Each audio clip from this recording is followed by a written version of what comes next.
years, and I am an MBA from Sikkim Manipal University and PG diploma from Psychoneurobics and Memory Science. Thank you. Yes, sir.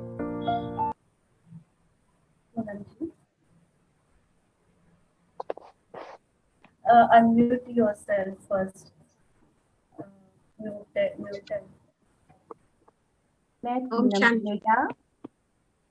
मैं पिछले 12 साल से ब्रह्मा कुमारी से जुड़ी हुई हूँ।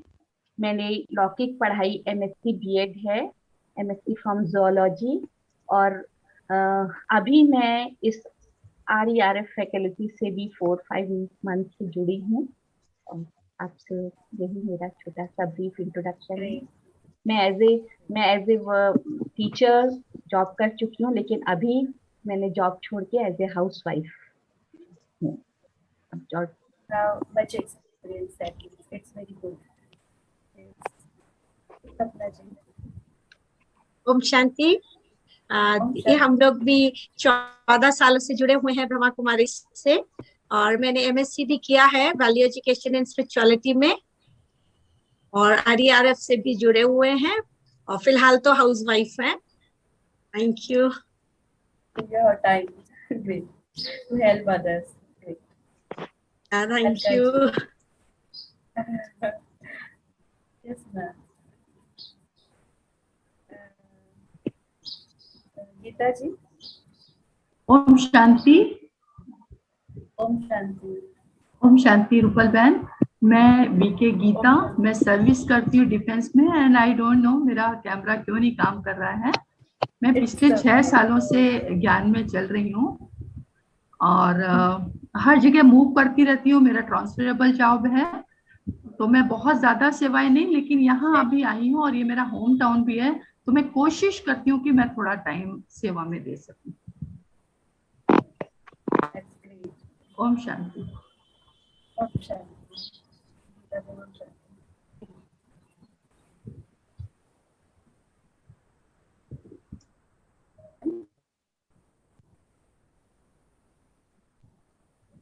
रोहित जी।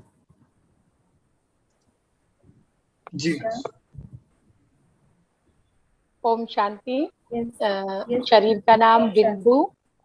बाबा की कृपा से भरा पूरा घर है with grandsons and grand daughters, a lot of responsibilities, but बहुत ज्यादा साल नहीं हुए, 3 साल हुए, लेकिन बाबा कहते हैं लास्ट सो फास्ट आने वाली आत्मा बनना है।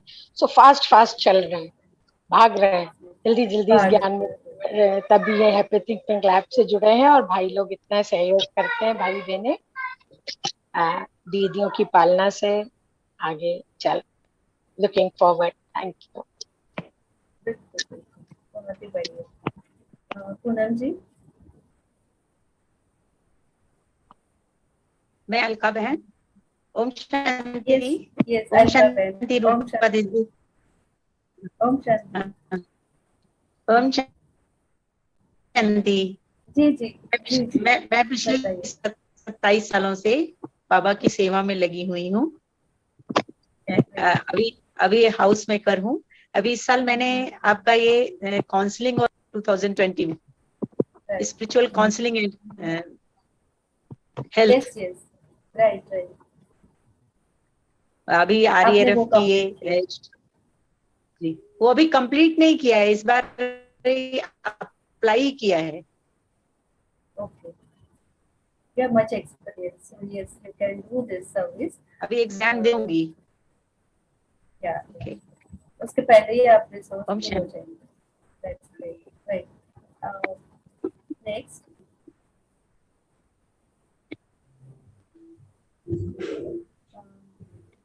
रोहित जी। Yes. दीदी ओम शांति। दीदी ओम शांति। मैं डॉक्टर रोहित आहूजा हूँ। मैं होम्योपैथिक फिजिशियन हूँ। पिछले 12 साल से राजयोगा प्रैक्टिस कर रहा हूँ, और आज मौका मिला आपसे बहुत सारी चीजें सीखने का। Thank you. वेलकम। एंड आप तो होम्योपैथी डॉक्टर है, तो आप माइंड को भी आप समझते हैं कि कैसा रोल होता है इसका। बिल्कुल। यस निशा भाई। ओम शांति दीदी। ओम शांति। दीदी मैं डॉक्टर निशा और ज्ञान में 20 ईयर्स से हूँ and I am practising medical since past 18 years. बहुत ही अच्छी टीम है हमारी। अभी और है आई थिंक बिंदु जी, इनका हो गया इंट्रोडक्शन। हाँ ma'am, Okay, so let's start. मैंने दे दिया दे Right. So now let's start. Right. एक ब्रीफ इंट्रोडक्शन इसलिए जरूरी था ताकि मैं समझ सकूं कि किस तरह से हमें आगे बढ़ना है। So सबसे पहले हम जो 10 मिनट्स ये एक्टिविटी करते हैं, जिसमें हम एक ग्रुप एक्टिविटी करते हैं। ग्रुप एक्टिविटी में ये रहेगा, मैं आपसे जस्ट 2 क्वेश्चंस पूछूंगी, हम ग्रुप में इसका जवाब देंगे और मैं जानना चाहूंगी कि हम क्या कर सकते हैं। What you have the knowledge about, what crisis people are facing nowadays because of pandemic. So what things you can do and you are already doing. So first thing is, my question is to all, what problems people are facing, what type of stresses people are facing, and especially in UP, क्योंकि आप UP में रहते हैं तो आप ज्यादा जानते हैं कि वहाँ ज्यादा प्रॉब्लम्स क्या है। तो कौन कौन सी प्रॉब्लम लोग फेस कर रहे हैं, स्ट्रेसेस फेस कर रहे हैं, राइट? तो बताइए आप में से।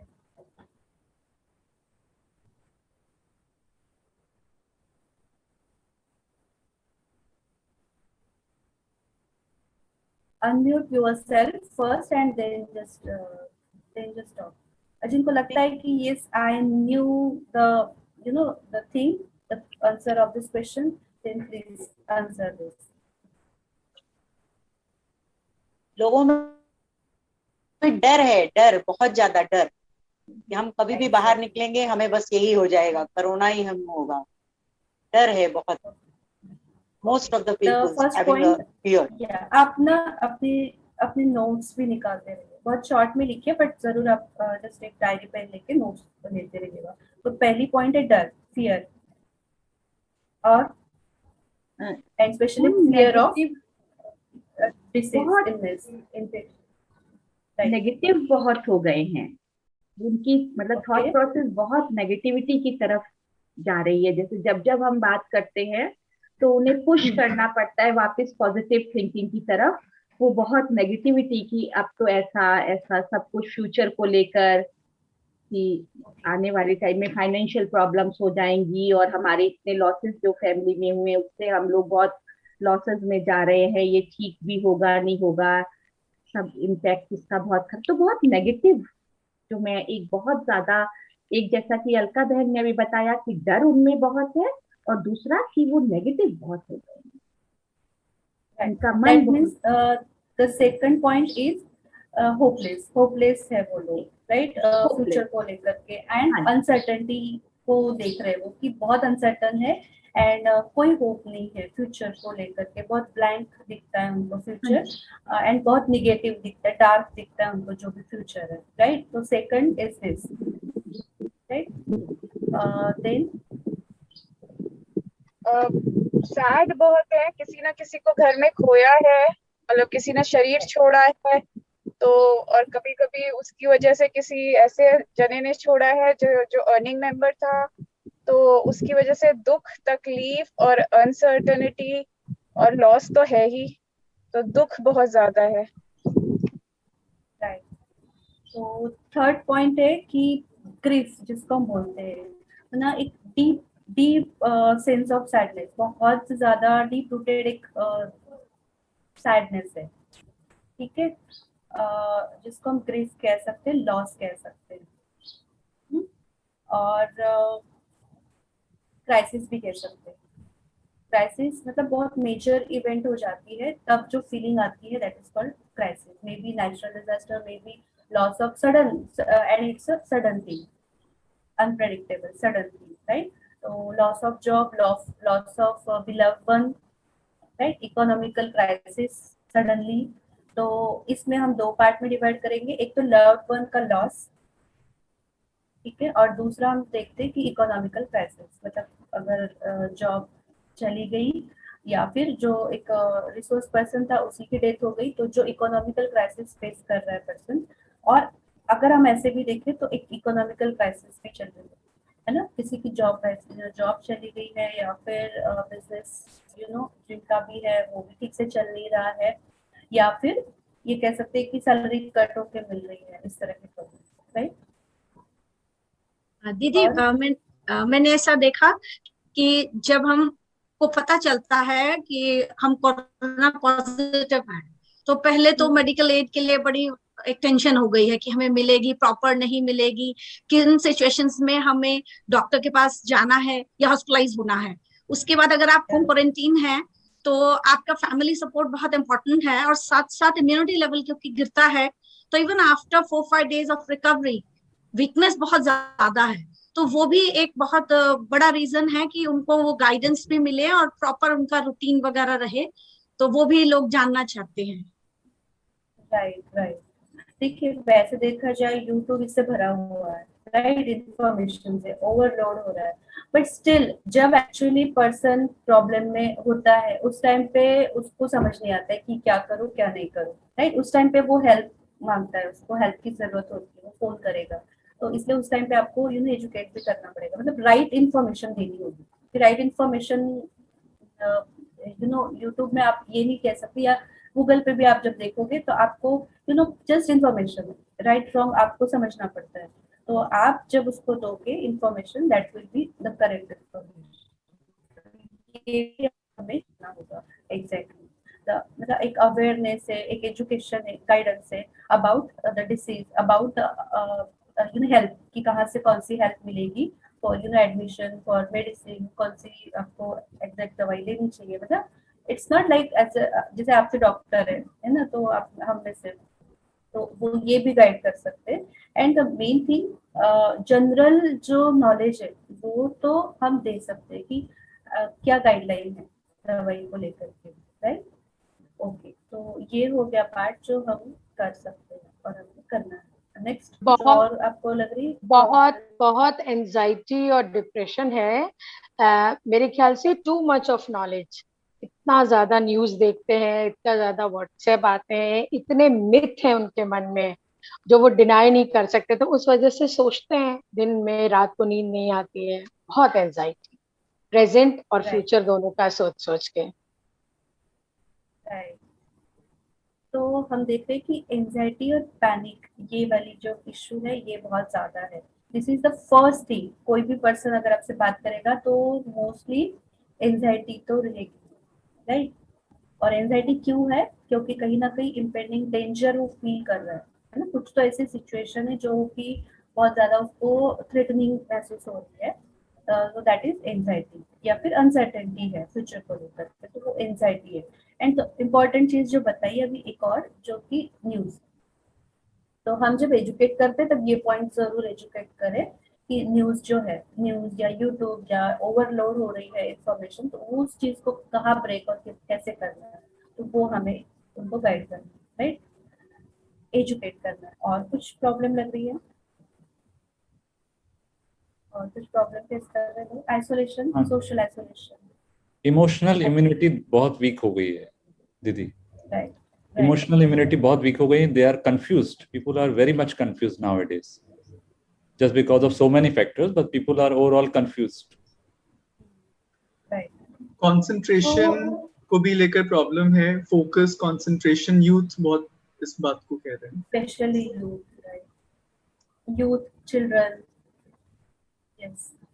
तो बच्चे भी मतलब पेरेंट्स कॉल कर सकते हैं या बच्चे भी कॉल कर सकते हैं, यूथ कॉल कर सकते हैं। तो ये वाला इशू उनके साथ जरूर रहेगा कि बहुत कंफ्यूजन में है वो, उनका कोई फोकस नहीं है। एंड अगेन उनको भी फ्यूचर को लेकर के एंजाइटी है, अनसर्टेनिटी है, राइट।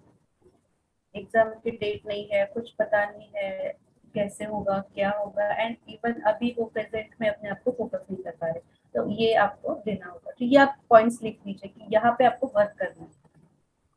और मैंने एक पॉइंट बताई सोशल आइसोलेशन, जैसे न्यूज की पॉइंट हमने लिखी वैसे ही सोशल आइसोलेशन भी लिखी, क्योंकि ये एक बहुत इंपॉर्टेंट फैक्टर होता है ह्यूमन के लिए, राइट। हम पहले बहुत इजीली कहीं पे भी जा सकते थे, अपने आप को अच्छा महसूस कर सकते थे, लोगों के साथ बातचीत करते थे, गेट टुगेदर होता था, एंड अभी हम वो चीज़ें नहीं कर सकते हैं। तो इंडियन कल्चर में स्पेशली बहुत ज़रूरी होता है, तो ये बहुत ज़्यादा लैकिंग है, स्पेशली अगर हम देखते बच्चों में, राइट। और अगर एक फैक्टर हम देखते हैं, अगर कोई आप में से बता सकता है तो बताइए, नहीं तो मैं बताती हूँ और एक पॉइंट। ओके, एक और पॉइंट ये है कि कहीं कहीं पे आप देखते हैं कि फैमिली में वायलेंस है, फाइटिंग है ना, फैमिली इश्यूज बहुत सारे आते हैं, जैसे फैमिली में कपल है या कुछ कोई भी फैमिली रिलेशन में बहुत ज्यादा कॉन्फ्लिक्ट हो रहा है, झगड़े हो रहे हैं, एंड बच्चे भी साथ रह रहे हैं, सब लोग साथ रह रहे हैं 24 आवर्स, मतलब कई जगह पे, तो वो बहुत ज्यादा ओवरवेलमिंग हो जाता है। तो ये इशू भी हमें टैकल करना है, एंड कहीं पे हमें हेल्पलाइंस भी अपने यहाँ पे नोट डाउन करके रखनी है, जैसे चाइल्ड अब्यूज से, वायलेंस से अगेंस्ट वुमेन, वो हेल्पलाइंस एनजीओ कुछ हमारे पास होनी चाहिए, राइट, क्योंकि इमरजेंसी सिचुएशन है और कई बार वो लोग इग्नोर भी करते हैं, लेकिन हमें उसका इम्पोर्टेंस समझना होगा, अर्जेंसी समझनी होगी, और हमें हेल्पलाइन को देनी होगी ताकि वो चीजें अवॉइड हो सके, ठीक हो सके, इनका हम सोल्यूशन कुछ दे सके, राइट। चाइल्ड अब्यूज है, एनीथिंग, या फिर सुसाइडल अटेम्प्ट, सुसाइडल थॉट्स आ रहे हैं, तो वो वाली हेल्पलाइन भी हम उनको दें, राइट, राइट। या कोई इमरजेंसी सिचुएशन है, लाइक फिजिकल इलनेस के कारण जो इमरजेंसी आती है, और हम देखते हैं लॉकडाउन है और हॉस्पिटल वैसी कोविड से फुल है, तो क्या उनको कैसे हेल्प कर सकते हैं, वो भी हमें करना है। उस टाइम पे उनको कुछ समझ नहीं आता है, राइट, या फिर प्रेग्नेंट लेडी है, ऐसे मतलब कुछ भी सिचुएशन हो सकती है, तो वो आपको कॉल कर सकते हैं इस तरह से, तो उनको आपको मतलब कैसे कहीं पे हेल्पलाइन दे सकते हैं या कौन से हॉस्पिटल में उनको जस्ट बता सकते हैं, अगर हम गाइड कर सकते हैं तो this is also the great help, right. और कहाँ पे कर सकते हैं, बाकी आई डोंट थिंक अभी ये वाला इशू है जो फर्स्ट वेव में था, वहाँ पे ना शेल्टर, फूड, इन सब को लेकर के भी बहुत ज्यादा था। आई थिंक ये शायद नहीं होगा इसमें, है ना। फिर भी अगर इस तरह की सिचुएशन को भी लोग फेस कर रहे हैं, तो वहाँ पे भी कुछ ना कुछ हमारे पास रिसोर्सेस अगर हो, किसी के नंबर हो, हेल्पलाइन हो, तो हम उनको दे सके कि हाँ यहाँ पे फूड अवेलेबल है, आप यहाँ पे कॉल कर सकते हैं, यहाँ पे बात कर सकते हैं, है ना। क्योंकि जो डेली वेजेस वाले लोग होते हैं उनको तो वो भी प्रॉब्लम है, वहाँ पे हम क्या हेल्प कर सकते हैं, तो वो कुछ हमें जस्ट एक हेल्पलाइन हो, किसी के नंबर्स हो, सोशल सर्विस करने वाले या एनजीओ के, तो वो हमारे पास होने चाहिए। And the important last thing, हम देख रहे हैं कि इस सिचुएशन में जो साइकोलॉजिकल प्रॉब्लम्स है वो भी 20% बढ़ गई है, उनकी सिवेरिटी भी बढ़ गई, जिनको ऑलरेडी प्रॉब्लम है। तो जब भी हम बात करते हैं ये वाली हिस्ट्री जरूर लेनी है, राइट, क्योंकि अगर ये है और उनको प्रॉपर हेल्प नहीं मिल रही, तो वहाँ पे भी हमें रेफरेंस सिस्टम होनी चाहिए हमारे पास, है ना। 2-3 डॉक्टर के हॉस्पिटल के प्रॉपर नंबर हो जहाँ पे आप रेफर कर सकते हैं, जहाँ पे आपको लग रहा है बहुत जरूरी है ना।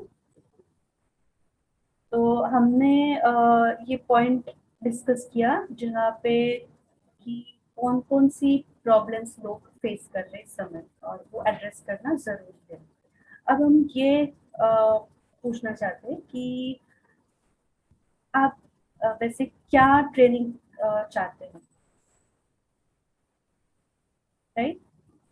आप क्या चाहते हैं कि इस चीज से हम इक्विप्ड होने चाहिए, क्योंकि ये प्रॉब्लम्स तो रहेगी, तो आप क्या कर सकते हैं, आप क्या ट्रेनिंग चाहते हैं।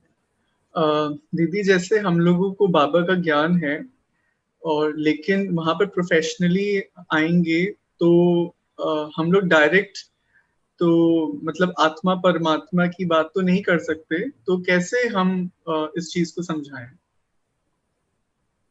Right, and the one more thing, इसका आंसर उसी के साथ मैं देती हूँ कि कौन सी रेमेडीज या कौन सी टिप्स आपको पता है ऑलरेडी, लाइक एंजाइटी को लेकर के कोई अगर आता है तो आप क्या कर सकते हैं, या आपके पास अगर कोई सुसाइडल थॉट्स है ये लेकर के आपको कॉल करता है, आप क्या बताएंगे?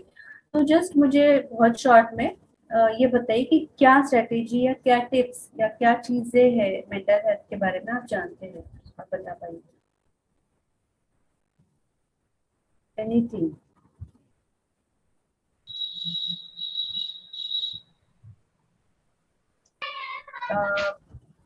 Even if you will tell Baba's knowledge, that also okay. What you will tell, मुझे आपका नजरिया जानना है या आपकी नॉलेज थोड़ी सी जाननी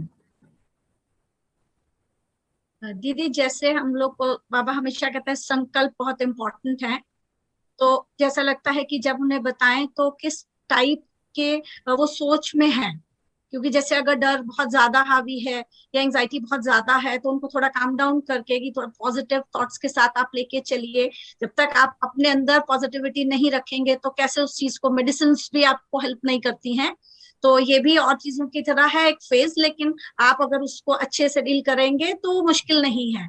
और डेटाज भी इस बात को बहुत क्लियर करते हैं कि जितने पेशेंट्स हुए हैं उससे मतलब 80% ऑलमोस्ट रिकवरी रेट है। तो हम उस 5% को जो बिल्कुल क्रिटिकल हो गए हैं उसको न देखते हुए अपने उसको देखें और बना के रखेंगे इम्यूनिटी, तो अच्छा रहेगा। तो इस तरह से उनको पॉजिटिव थॉट्स की तरफ थोड़ा सा हम गाइड कर सकते हैं। मुझे लगता है कि लिसनिंग स्किल्स बहुत इंपॉर्टेंट होंगे इसमें। लिसनिंग स्किल्स, वो अपनी बात कहना चाहेंगे तो हमें सुनना ज्यादा होगा, बोलना कम होगा।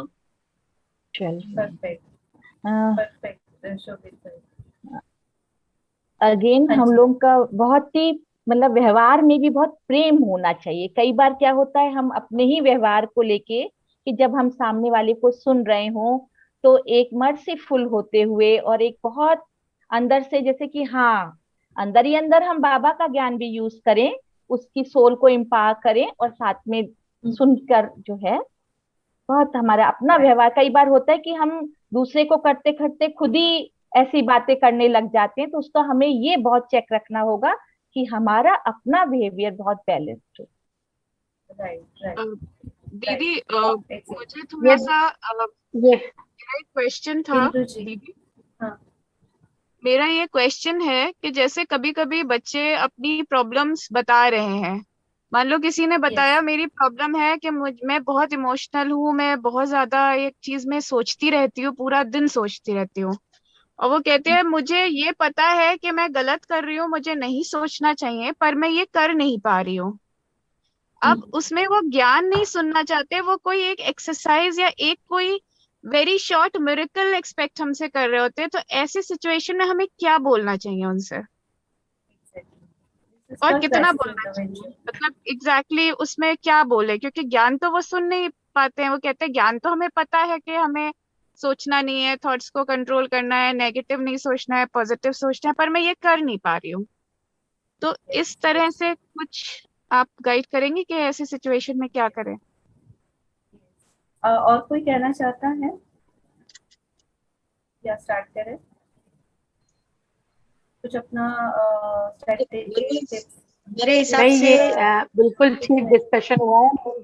मेंटली हमें जैसे बताया बहनों ने बिल्कुल ठीक है, लेकिन थोड़ा सा उनको हमें फिजिकल इम्यूनिटी के लिए भी जरूर बताना चाहिए, जैसे कहते हैं काढ़ा पीने के लिए, क्योंकि ये सब चीजें स्टीम, ये सब क्योंकि अभी हम देखते हैं एजुकेटेड लोग भी अभी स्टीम नहीं लेते हैं, जबकि पता है 50 डिग्री सेंटीग्रेड पे ये वायरस मर जाता है हमारी साइनस में जाके। तो ये सब चीजें, और जैसे शिवानी दीदी का उनको बोले आप सुबह उठ के फर्स्ट थॉट जो दो वो मेडिटेशन का शिवानी दीदी का 5-10 मिनट का आता है, या रात को सोते समय, क्योंकि अगर रात की नींद डिस्टर्ब होती है तो फिर सारा दिन डिस्टर्ब होता है।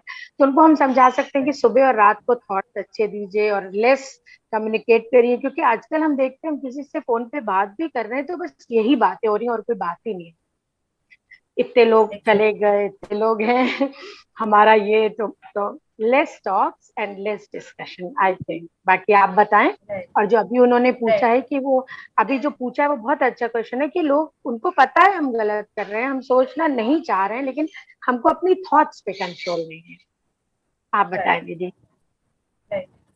This is all about education guidance, जो हमने बात करी थी ना कि इस तरह की जो हेल्थ को लेकर के जो इश्यूज है तो वहाँ पे हमें गाइड करना है। तो जो आपने बताया बिंदु बहन, ये इसी को लेकर के है ना, तो ये तो हमें करना ही है। नेक्स्ट कोई और? डॉक्टर रोहित भाई आप बताना चाह रहे थे? ओके, तो यस रोहित भाई बताना चाहेंगे? हाँ दीदी। जी हाँ दीदी, बेसिक चीज जो है अदर देन ज्ञान के बारे में बात करें और वही करनी ही है हमें।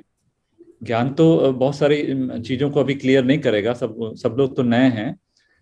हम लोग को जो बेसिक बात करनी है, जैसे स्ट्रेस आ रहा है तो इनर पावर बढ़ानी है, इनर पावर के लिए कुछ एफर्मेशंस देने हैं, है ना। आप स्वयं से बात करनी है कैसे, क्योंकि बहुत सारी चीजें होती हैं। मन को हम क्या खिला रहे हैं, मन का भोजन, बहुत छोटी छोटी चीजें हमें अफर्मेशन दे के हम मन को इक्विप कर सकते हैं।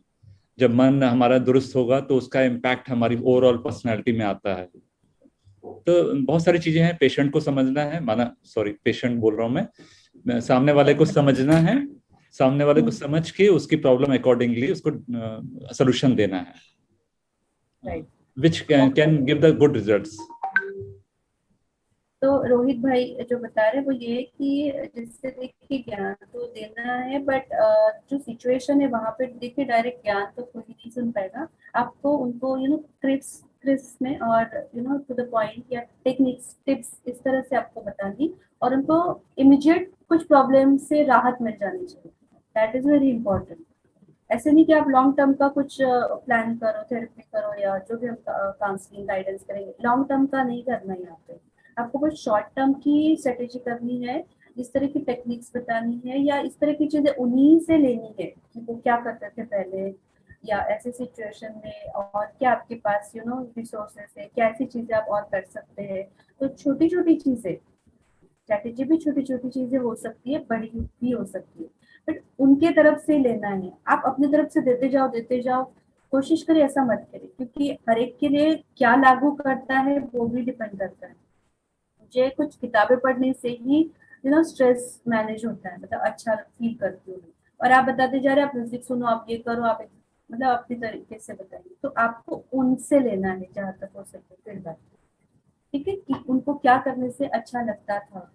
इससे पहले भी उनके सामने कोई सिचुएशन आई होगी, वैसे आपने क्या किया था, अभी भी आप ऐसी कौन सी चीजें हैं आपके सिचुएशन है उसके अकॉर्डिंग आप क्या कर सकते हैं, राइट। तो इस तरह से आपको उन्हीं से लेनी है चीजें और वही अप्लाई करानी है, ठीक है। तो अभी हम स्टार्ट करते हैं कि आपने सबने बताए अपने अपने ओपिनियन और या अपनी जो आप कर सकते हैं इस प्रॉब्लम्स में सोल्यूशन, या क्या आप गाइड कर सकते हैं, एजुकेट कर सकते हैं, वो आपने बताया। तो जो फर्स्ट पॉइंट है जो आपने बताया कि हेल्थ को लेकर के हमको एजुकेट करना है, ठीक है।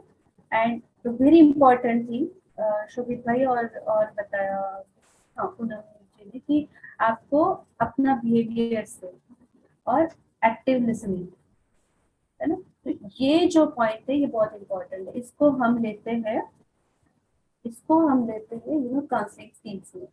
तो आपको काउंसलिंग स्किल्स को यूज करना है जब भी आप बात करते हो। तो कौन से काउंसलिंग स्किल इस समय बहुत ज्यादा जरूरी है, वो है एक्टिव लिसनिंग, ठीक है। आपको सिर्फ सुनना है, और कैसे सुनना है, बहुत नजदीक का कोई आपके रिलेटिव आपसे बात कर रहा है तब आप कैसे सुनते हैं, इसमें एक एग्जाम्पल दे, कैसे सुनते हैं हम, बहुत ज्यादा ध्यान देके सुनते, बहुत प्यार से सुनते, राइट, पूरी तरह से 100%। यस, एम्पैथी जिसको हम कहते हैं। आप सब जानते हैं एम्पैथी क्या है? कोई एक बताएगा एम्पैथी क्या है? Empathy means what? दीदी सह अनुभूति, सहानुभूति सिंपैथी, सह अनुभूति empathy. Yes, very good explanation. Example से बता सकते हैं, जैसे किस तरह से आप समझ पाएंगे एम्पैथी को? दीदी दूसरे के दुख को हम अपने दुख जैसे हम महसूस कर पाए उसको, हम कि वो दुख हमारा, उसको महसूस करने की क्षमता, इसको हम एम्पैथी कहेंगे, सह अनुभूति कहेंगे। और दूसरे के दुख के लिए हम दया दिखाएं हम उनके लिए कह रहे बहुत आपके साथ बहुत बुरा हुआ, हमको आपके साथ सहानुभूति है, मतलब हमने महसूस नहीं किया उनका दुख दर्द, हमने कह दिया कि हाँ आपके साथ हम हैं, आपके ऊपर रहम करते हैं, दया करते हैं आपके ऊपर, पिटी जिसे कहते हैं, पिटी, दया, राइट। तो जैसे ना कोई सिचुएशन दूर से आप देख,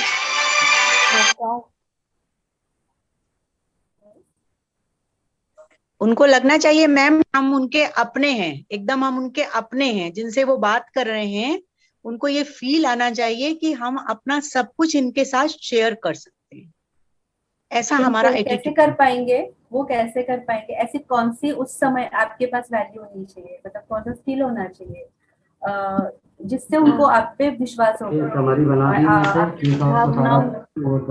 सब बातें वो बता सके, अपनापन फील हो, वो कौन सी ऐसी चीज चाहिए उस समय? ट्रस्ट उनको होना चाहिए हम पे, राइट? तब वो अपनी बातें बता सकते हैं। ट्रस्ट के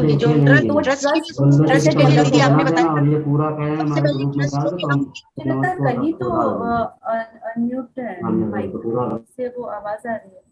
ओके, थैंक यू। यस, उनकी बात को हम बहुत बहुत केयरफुली, बहुत अटेंशन से सुने और उनको लगे कि हम दें कि हम उनका जो बातें वो हमारे साथ शेयर कर रहे हैं, जो बातें हमारे साथ कर रहे हैं, वो हम उनको कुछ एग्जाम्पल्स भी दें कि नहीं, हाँ नहीं ऐसा भी चीज हुई थी, तो हमने देखो उनके साथ भी ऐसा ही हुआ था, अगर तो मैंने उनके वो मेरे साथ भी ऐसा हुआ है तो मुझे भी ऐसा ही फील हुआ है, ऐसा हमको, मुझे ऐसा लगता है। हो सकता है देखिए आप है ना इतना जल्दी सेल्फ डिस्क्लोजर मत करिए, ठीक है? कई बार सेल्फ डिस्क्लोजर करने से क्या होता है, हम दूसरे के पेन को उल्टा काम कर देते हैं। हम उसको ये बता रहे मैंने भी फेस किया, इसने भी फेस किया, मतलब it's a very small thing, है ना? तो ये उनको नहीं फील होना चाहिए कि ये बड़ी छोटी चीज है बहुत। एक और पॉइंट मैं बताऊंगी, ज्यादातर देखिए केस में ये यू नो एक एटीट्यूड का ये चीज आती है कि वो हमेशा ये बोल देते हैं, this is the difference between counselling and जो हम ज्ञान देते हैं। इसमें हम क्या बोलते हैं नॉर्मली, बहुत छोटी चीज है, ठीक हो जाएगा, ये तो कोई नहीं है, टेम्पररी है, इससे आप बाहर निकल जाओगे, ये बहुत ठीक है, देखो मेरे साथ भी ऐसा हुआ था, देखो इनके साथ भी ऐसा हुआ था। तो ये जो चीज है ये बहुत हार्मफुल है। आप नहीं समझ सकते सामने वाला बहुत ज्यादा बुरी कंडीशन में है, बहुत पेनफुल सिचुएशन में है, और हम ऐसा बोलने के बाद वो अपनी पेन, अपनी प्रॉब्लम, इमोशन वो आपको बताएगा ही नहीं। हो सकता है कि वो नहीं बता पाएगा, ठीक? तो आपको ये चीज शुरू में तो बिल्कुल नहीं बोलनी है, और सेल्फ डिस्क्लोजर थोड़ा सा बाद में करना होता है, वो भी शुरू में नहीं करना होता है। और सेल्फ डिस्क्लोजर या किसी के एग्जाम्पल हम दे रहे हैं, वो भी कैसे देने होते हैं उस पर भी लिमिट होती है, ठीक है, राइट? आपको उसी से कंसर्न इस टाइप के देने होते हैं, लेकिन वो भी थोड़ा सा बाद में, शुरू में नहीं, राइट? शुरू में क्या है, आपको उसका पेन समझना है, आपको नॉन वर्बल कम्युनिकेशन के साथ वो आप बता सकते हो, राइट? आप नोडिंग करेंगे, आप करेंगे, आप पूरी तरह से अटेंशन देंगे, आपको उनको ये क्लियर पता चलेगा कि ये आपकी बात बहुत अच्छे से समझ रहे हैं, एंड सिर्फ मतलब सुन रहे हैं बहुत अच्छे से, उसके साथ वो समझ भी रहे हैं, ठीक है? समझ रहे हैं वो, उनको कैसे पता चलेगा? वो आपको मतलब हम उनको इंटरप्ट नहीं करेंगे, किसी भी तरह से इंटरप्ट नहीं करेंगे। इंटरप्ट भी करना है तो बहुत सिंपल वर्डिंग के साथ कि मैं समझ रहा हूँ कि आपकी कंडीशन क्या है, और वो भी बहुत जेन्युइन वे से, ऐसा नहीं ये रटा रटा सेंटेंस बोलना है, ऐसा भी नहीं है ना। कई बार नहीं, हम जैसे ट्रेनिंग ले रहे हैं तो हमें ये सेंटेंस बोलना है, इसका ये सेंटेंसेस है, एम्पैथी सेंटेंस है, तो हमें इस तरह से बोलना है, नहीं, आपको बोलना जरूर है पर इट्स जेन्युइन, बहुत जेन्युइन होना चाहिए, मुझे दिल से वो महसूस होना चाहिए उसके लिए कि सच में उसका पेन मैं समझ पा रही हूँ, और फिर उसकी कंडीशन में मैं खुद अपने आप को महसूस कर रही हूँ, फिर बोल रही हूँ, ठीक है? मतलब उसमें इमोशन ऐड होनी चाहिए, अपनी खुद की फीलिंग्स, इमोशन को ऐड करके आप बोलिएगा, ठीक है? तो आपको स्टार्टिंग में एक्टिव लिसनिंग करना है, एम्पैथी के साथ आपको सुनना है, और रिस्पॉन्ड कैसे करना है, इस बहुत जेंटल वे से, है ना? उसको समझ रहे हो आप ऐसे सेंटेंसेस के लिए कि मैं समझ रही हूँ आपकी कंडीशन, कि आप किस पेन से गुजर रहे हैं, राइट। मैं भी अगर आपकी जगह हूँ तो मुझे भी बहुत तकलीफ होगी। ये बल्कि हमें बोलना होता है, बजाय हम ये बोले कि इनके साथ भी हुआ, मेरे साथ भी हुआ, कोई बड़ी बात नहीं है, आप इससे बाहर निकल जाओगे। आ रहा है ये ध्यान में? दो जो सेंटेंसेस है कितना डिफरेंस है? कोई बड़ी बात नहीं है, कुछ नहीं, क्योंकि कई बार लोग बहुत तकलीफ में होते हैं, यू नो, जो एक्यूट स्ट्रेस वाली कंडीशन होती है ना, बहुत ज्यादा ओवरवेलमिंग इमोशंस होते हैं। वो आपको इतना बताएगा मैं तो ऐसा हूँ, मैं तो ऐसा हूँ, रोएगा, बहुत कुछ होगा, है ना। तो ऐसे में अगर आप उसको बोलने नहीं दोगे, इमोशंस को एक्सप्रेस नहीं करने दोगे, you know, this is one of technique already, catharsis बोलते हैं, है ना। तो उसको बल्कि वो करने दो, जो भी वो बोलना चाहता है, जो भी उसके इमोशंस आ रहे हैं, चाहे गुस्सा आ रहा है, चाहे किसी के लिए गिल्ट फील कर रहा है या रो रहा है, जो भी उसके इमोशंस है उसको फ्लड होने दो, उसको फ्लड होने में बल्कि आप हेल्प करो, है ना। आप ऐसे सेंटेंस यूज करो जिससे उसको हेल्प मिले कि वो और अपने इमोशन को एक्सप्रेस कर सके, जो भी इमोशन है, चाहे वो अभी बहुत ज्यादा है, पर इमोशंस जब वो एक्सप्रेस करेगा तभी तो कम होगा ना। आपके पास आया ही है, वो एक्सप्रेस कर दीजिए ना, किसी के पास नहीं कर सकता, अभी सिचुएशन ऐसी है, सब लोग दुखी, वो किसके पास जाएगा? ये शोभित है। दीदी एक क्वेश्चन पूछना है कि काउंसलिंग टाइम 1 घंटा होता है, तो अगर मान लीजिए वो काउंसलिंग 1 घंटा 45 मिनट केवल बोलता ही जा रहा है, बोलता ही जा रहा है, बोलता ही जा रहा है, तो हमको बस सुनना ही चाहिए ना, राइट? राइट, देखिए हमारे टाइमिंग की लिमिटेशन होती है, उस हिसाब से आपको फैसिलिटेशन जो है वो करना है, राइट। तो उसमें सिर्फ आपको यू नो बीच में जो बोलना है वो आपको एक positive word, supportive words, empathy वाले स्टेटमेंट्स, जेंटल ना, जिससे उनको सपोर्ट मिले, इमोशनल सपोर्ट मिले स्पेशली, राइट। और वो इमोशन को एक्सप्रेस कर सके, ऐसे सेंटेंस बोलने। लेकिन ऐसा नहीं कि वो सिर्फ बोलता जाए और आप सिर्फ सुनते जाए, है ना। एक जैसे आपने डिसाइड किया है कि 40 मिनट्स या फिर 1 आवर, तो आपको वो डिसाइड करना है कि आपको शॉर्ट टर्म की इंटरवेंशन देनी है, आप लॉन्ग टर्म तो देंगे नहीं, या फिर हो सकता है वो दूसरी बार आए, तो मोस्टली 1 सेशन 2 सेशन ऐसे ही होंगे और आपको इमीडिएट सॉल्यूशन दे देने हैं। तो इसमें आपको यू नो इस तरह से डायरेक्ट करना है सेशन को कि वो आप भी उसके बाद कुछ बोले, राइट। आप इंटरप्ट नहीं करना है, बस आपको इंटरप्ट नहीं करना, निगेटिव सेंटेंस नहीं बोलनी है, लेकिन आप बोल सकते हो, राइट।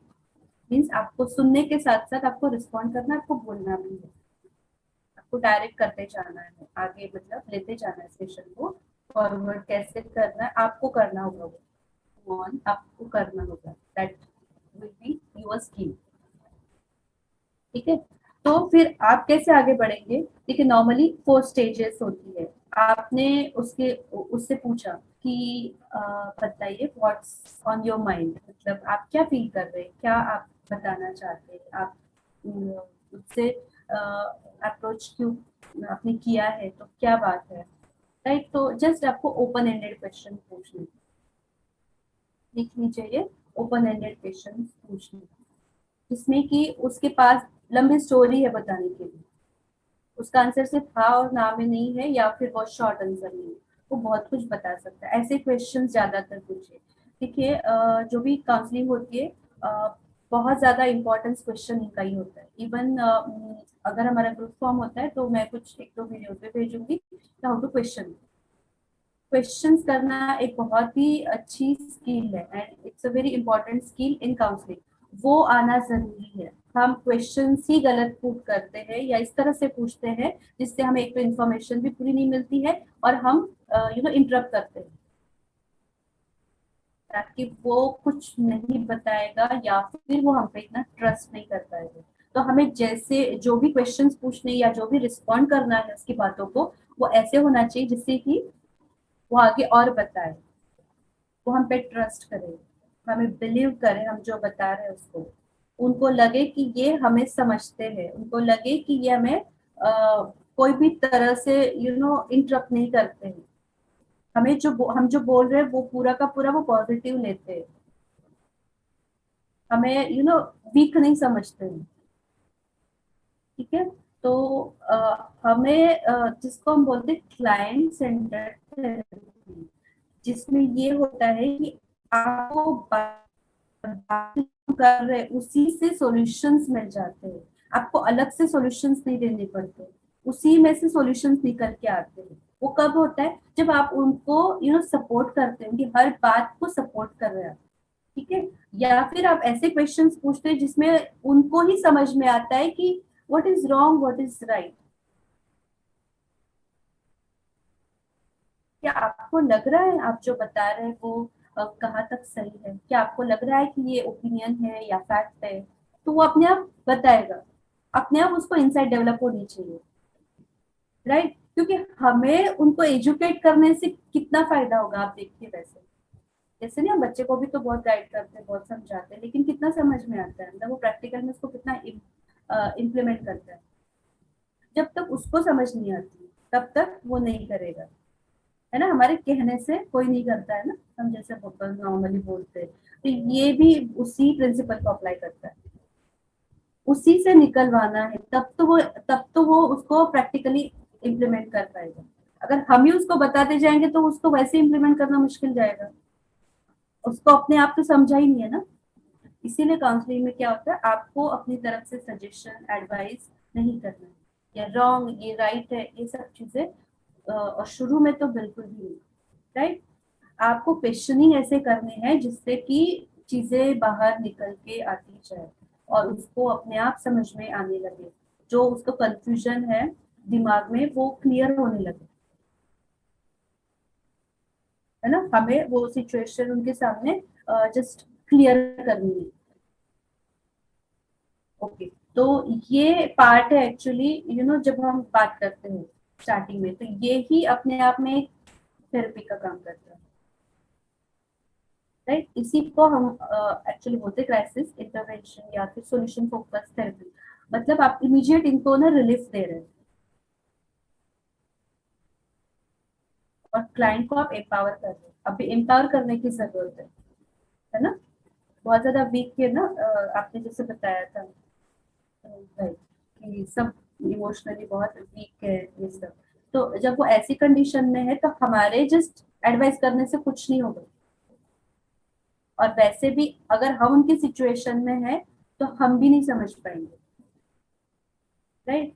तो इस तरह से उनको समझना है, इनको एम्पावर करना, उनकी बातों को आपको कहीं पे भी कट नहीं करना। आपको बोलना जरूर है पर कट नहीं करना। कट कैसे करते हैं आप बताइए? एक एग्जांपल मैंने दिया कि जब आप उनको ये बोलते हैं कि ये तो मेरे साथ भी हुआ है, ऐसा हुआ, देखो उससे निकल गए। फिर और कौन सी बात आपने बताई थी कि इनके साथ भी ऐसा हुआ है, ऐसे ऐसे इससे हम गुजरे हैं, देखो हम ठीक हो गए बिल्कुल। मतलब हमने ये बताया कि मैं बहुत, मतलब कहीं ना कहीं है इसमें परसेंटेज कि आप इनको बता रहे कि ये चीज बहुत छोटी है और मैंने भी इसको ओवरकम कर लिया, that means I have that much power. जब भी आप किसी क्लाइंट से बात करते हो आपको सेम लेवल पे बात करनी है। कहीं पे भी अगर ये चीज आ रही कि मेरे में ज्यादा पावर है या फिर मैं ज्यादा समझदार हूँ, मैं काउंसलर हूँ, है ना, that means I am more experience, I am more knowledgeable, या फिर समझ जाता है मुझे। ऐसा नहीं है, उनके सामने सिचुएशन है, हमारे सामने अभी नहीं है वो सिचुएशन, ये भी हो सकता है। हमें हर एक को कोई ना कोई समय में हेल्प की जरूरत होती है, and we have to open, we have to be open to take help.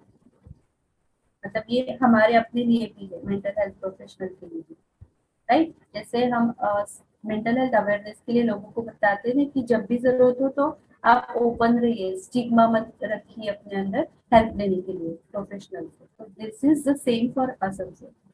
अगर हम ये बात समझते तब हमें ये पता है समानता की फीलिंग आई, यार ऑन इक्वल लेवल, ठीक है। जब आपको ये समझ आएगा तब आपसे इस तरह के सेंटेंसेस ही नहीं निकलेंगे, आप इस तरह से नहीं बोलेंगे, कोई भी आपका सेंटेंस ऐसा नहीं होगा जिससे कि उसको ये फील होगा और वो एम्पावर नहीं कर पाएगा। राइट। एम्पावर तभी कर पाएगा जब वो आप उसको सिमिलर लेवल पे रिगार्ड दे रहे हैं, रिस्पेक्ट दे रहे हैं। ओके, ये समझ में आया आपको? तो this is you know the brief intervention, या फिर आप जैसे बात करते हैं तो आपको उसका उनका रिस्पेक्ट गेन करना है, एक रैपो बिल्ड करना है, एक बहुत अच्छा रिलेशन बिल्ड करना है। रिलेशन मतलब ऐसा नहीं कि रिलेशन तो बिल्ड हम नॉर्मली बोलते हैं कि बहुत लंबे समय से के बाद होता है। यहाँ पे थेरापेटिक रिलेशनशिप हमें इतने कम टाइम में करना है। वो रिलेशनशिप क्या है? जस्ट ट्रस्ट बिल्ड होना हमें, है ना, और हम बहुत जेन्युइन पर्सन हैं, राइट। हमें समझ में आता है उनकी प्रॉब्लम, बहुत एम्पैथी जो है ये स्किल हमारे में है, ये उनको समझ में आना चाहिए। क्वाइट अंडरस्टैंडेबल, मतलब हम लोग बहुत ज्यादा अच्छे अंडरस्टैंड करने वाले हैं सिचुएशन को, ये उनको समझ में आना चाहिए। ठीक है, ये शुरू की स्टेज में करना है और उसी के साथ कैथार्सिस भी हो जाएगा, एक्टिविटीज नहीं होगा। तो यू नो कि ये एक थेरेपी का काम करेगा स्टार्टिंग में, और आपको उसकी कंडीशंस की प्रॉब्लम काफी हद तक समझने में मदद मिल जाएगी। तो आपको अभी ये जो हमने प्रॉब्लम्स डिस्कस किए शुरुआत में, तो वो जो अपने लिस्ट बनाई होगी, आपको उसकी प्रॉब्लम को समझते हुए आपको कैटेगराइज करना है कि ये कौन से कैटेगरी में आ रही है, ये जो उसकी प्रॉब्लम है ये कौन से कैटेगरी में आ रही है। ठीक है, आपको इस तरह से जब कैटेगरी पता चल जाएगी, उस कैटेगरी को अभी आपको सिर्फ इंटरवेंशन देना है। एक एक कैटेगरी में आपको अपने आप को इक्विप करना है कि कैसे टैकल करना है। ये इशू अगर है तो कैसे टैकल करना है, ये इशू है तो कैसे टैकल करना है। अभी जैसे एग्जांपल ले लिया, उसको हेल्थ का ज्यादा इशू है, एंजाइटी हेल्थ को लेकर के, वो ऑलरेडी हॉस्पिटल में एडमिट है, बहुत ज्यादा एंजाइटी हो रही है, पैनिक हो गया है। तो आप जैसे क्या करेंगे, हर एक केस में आपको स्टार्ट तो यही करनी है, इसी तरह से करना है, राइट। फिर जब आपको प्रॉब्लम एरिया पता चल गया उसका, उसके बाद आपको पता चला इसका प्रॉब्लम एरिया हेल्थ, एंजाइटी है या पैनिक है, राइट। तब आप क्या करेंगे, फर्स्ट आपको एजुकेट करना है, लेकिन अगेन किस वे से करना है, ये जो स्किल्स है आपको हमेशा ही ओवरऑल सेशन में ही यूज करनी स्किल्स को। ऐसा नहीं कि जस्ट रैपो बिल्ड हो गया फिर नहीं, ये तो फुल सेशन आपको इसी तरह से आपका बिहेवियर होना चाहिए, आपका अप्रोच होना चाहिए। इसको कहीं पे कोई भी स्टेप पे आपको विड्रॉ नहीं करना है। ठीक है, तो फिर आपको जो गाइड करना है, इंफॉर्मेशन देनी है या एजुकेट करना है रिगार्डिंग टू हेल्थ, डिसीज और any health regarding their illness, their problem, health problem, तो वो आपको करना है वहां पे। ठीक है, और फिर आप जैसे बोल रहे थे तब आप ये एग्जांपल दे सकते कि देखिए कितने परसेंटेज आपने जैसे कुछ रेशो आप जो है रियलिटी फैक्ट वो आप दीजिए कि देखिए इतना इतना परसेंटेज में लोग ठीक हो रहे हैं। ये फैक्ट से फिर उसको लगेगा नहीं मैं भी ठीक हो जाऊंगा। फिर कौन से लोग हैं जिनको एक्चुअली तकलीफ हो रही है, तो आप तो उस कैटेगरी में नहीं हो, आपके ठीक होने के चांसेस और ज्यादा है। इस तरह से फिर आपको उनको बताना ताकि वो वाली जो हेल्थ को लेकर के एंजाइटी है वो उनकी कम हो सके, राइट। और क्या कर सकते हैं आप हेल्थ को लेकर के जो एंजाइटी है उसमें, कोई हेल्पलाइन दे सकते हैं, जो जो रिगार्डिंग आप हेल्प कर सकते हैं वो आपको करनी है, राइट। और सब में जो जनरल मीन्स सब में वो प्रेजेंट है, वो प्रॉब्लम कौन सी है, एंजाइटी और होपलेसनेस, राइट। तो होप जनरेट करना है, चाहे वो कोई भी केस हो, मतलब कोई भी कैटेगरी का केस हो, होप जनरेट करनी है।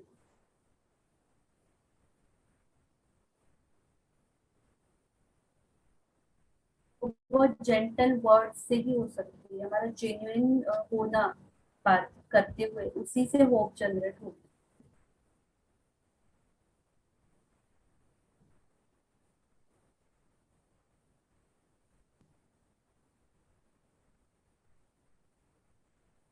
ठीक है, फिर आप जो एंजाइटी है और होप है उसको लेकर के आप एक दो टेक्निक्स अपने तरफ से भी बता सकते हैं, या फिर जैसे हम डिस्कस कर रहे हैं उसमें भी ऐसे छोटे छोटे टिप्स और टेक्निक्स बतानी है आपको। ज्यादा जैसे हम एडवाइस करने की मोड में चले जाते हैं, ये करना या एक लाइक आप जैसे एक लेक्चर ही जैसे हम देने लगते हैं, राइट? तो वो नहीं करना है। शॉर्ट मतलब बहुत ही शॉर्ट स्वीट जैसे हम बोलते हैं ना, इस टाइप से आपको उनको टेक्निक्स बतानी है। जैसे एग्जांपल मैं आपको बता रही हूँ एक टेक्निक। आप उनको ये बोलिए कि आप एक सर्कल ड्रॉ करिए, राइट? उसमें आप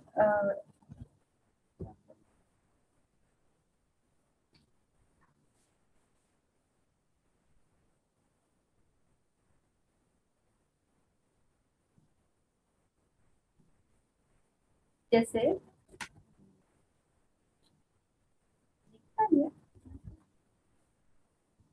हाँ, इस तरह से।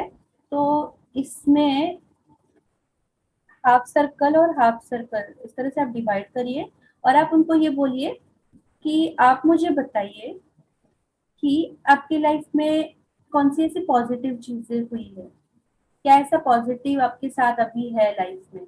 तो आप उनको बताते जाइए क्या आपके पास रिक्वायर्ड जो होता है एक जो किसी पर्सन को डेली का जो नॉर्मल रिक्वायरमेंट्स होती है वो आपकी पूरी होती है। खाना पीना, कपड़े, जो भी रिक्वायरमेंट होती है वो अच्छे से पूरी हो रही है आपकी। तो अगर है तो उसको वहां पे प्लस कर दीजिए। तो यहाँ पे एक हाफ सर्कल में प्लस और एक हाफ सर्कल में निगेटिव जो चीजें है, इस तरह से आपको लिस्ट बनानी है उनकी।